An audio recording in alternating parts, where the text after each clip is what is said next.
Judges 16, 19 through 30. And it will be from a different translation than what you're reading. Delilah lulled Samson to sleep with his head in her lap. And she called in a man to shave off his hair, making his capture certain. And his strength left him. Then she cried out, Samson, the Philistines have come to capture you. When he woke up,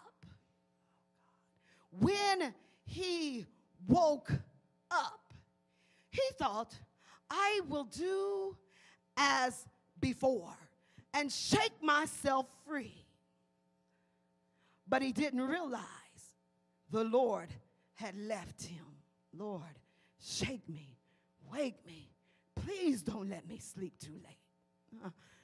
Oh, God, help us. So the Philistines captured Samson, and they gouged out his eyes, and they took him to Gaza. I like to call it Gaza. They took him to Gaza, where he was bound with bronze chains and made to grind grain in the prison. But before long, his hair began to grow back. The Philistine leaders held a great festival, offering sacrifices and praising their god Dagon. They said, our God has given us victory over our enemy Samson. And when the people saw him, they praised their God, saying, our God has delivered our enemy to us. The one who killed so many of us is now in our power. And that's what your enemy is really speaking over you today as well.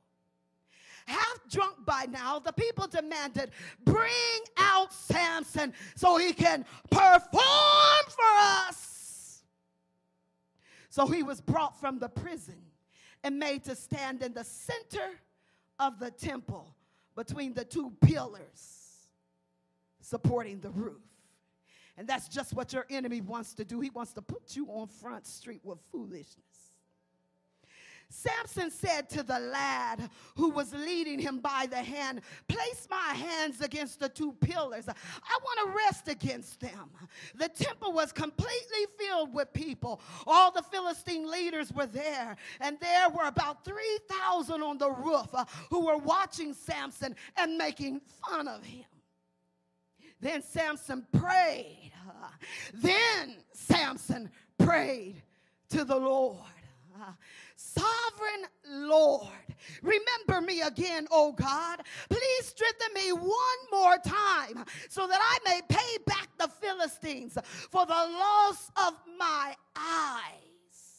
Oh God. Oh God. Oh God. Then Samson put his hands on the center pillars of the temple and pushed. He pushed. I believe he prayed until something happened. He pushed against them with all of his might. And he said, let me die with the Philistines. And the temple crashed down on the Philistine leaders and all the people. So he killed more people when he died than he had during his entire life. And I would like to use for a title, if you would, this morning, from performance to prayer. From performance to prayer. Isn't it funny how your enemy knows that you are their enemy, but we act like we don't know that they're our enemy? Your enemy knows that you're their enemy. But we act like we don't know who our enemy is. I have to ask that because then I got another question. Why then are we so often found sleeping with the enemy? I just personally think that we're taking love thy enemies a little too far out of context. Yeah, that's not what love thy enemies mean. It doesn't mean go sleep, go bed them down. The truth of the matter is the church has performed long enough a form of godliness, but denying the power thereof. The church has been performing for one another, and now at us and making mockery of us. We like Samson, in a sense, have told the secret of the source of our strength to a heathenistic generation who knows not our God. But what have the enemies of God to do with the secret of God? They love it. They love hearing about our parking lot brawls. Put up your Dukes, Bishop. They love hearing about that. They love hearing about our gross sexual indiscretions amongst the clergy. They love hearing about our money hoarding and our laundering of monies. Oh, they love it. And they in turn have spiritually gouged out some of our eyes, but to their demise. They don't know it yet. But just like with Samson, they made the mistake of putting us in a strong place. It's a setup. Gaza or Gaza means strong, fortified. Sometimes that place of containment that the enemy puts us in is the same place that God uses to re-strengthen us. This is really good because I found out that Gaza is geographically located between Israel and Egypt, between bondage, slavery, and the promised land, freedom. Last year, God, he instructed me. He woke me up one morning and he said, Tracy, I want you to pray for the bridges of Gaza. I said, Lord, what are you talking about? He said, I want you to pray for the bridges of Gaza that keep my people connected to the strongholds of slavery and bondage.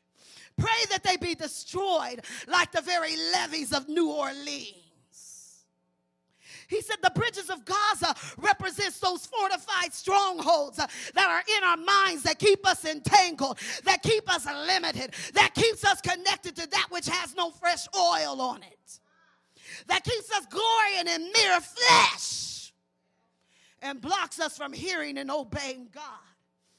Then God said to me, he said, now after you have prayed for that, he said, Tracy, now pray for the bridges of Gaza that brings us into the promises of God.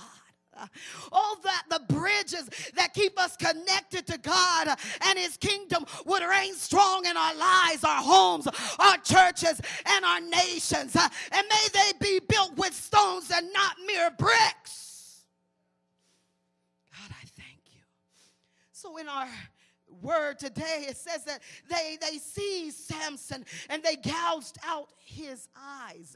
And I just like to say, when you do what is right in your own eyes, it will surely cost you your eyes. They brought him down to Gaza, a strong fortified place, and they bound him with bronze chains, and they made him a mere grinder, a mere slave in prison. Because Samson had made him a slave to harlots.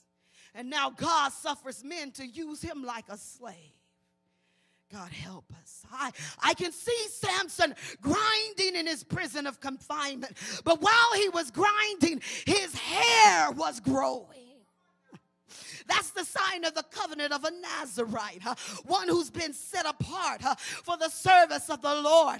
And while he was grinding, his arms were regaining some supernatural strength. I can hear our enemies as they attentively watch us on our Christian broadcasts. They take pleasure in seeing us in our pulpits, putting on performance after performance. I can hear them as they laugh at us and charge us to yet one more performance. I can see them sitting there 3,000 or more deep in their grandstand seats of folly and accusation, saying, perform for us. Samson, perform for us once again. And I've got to admit that I understand their tauntings. I do.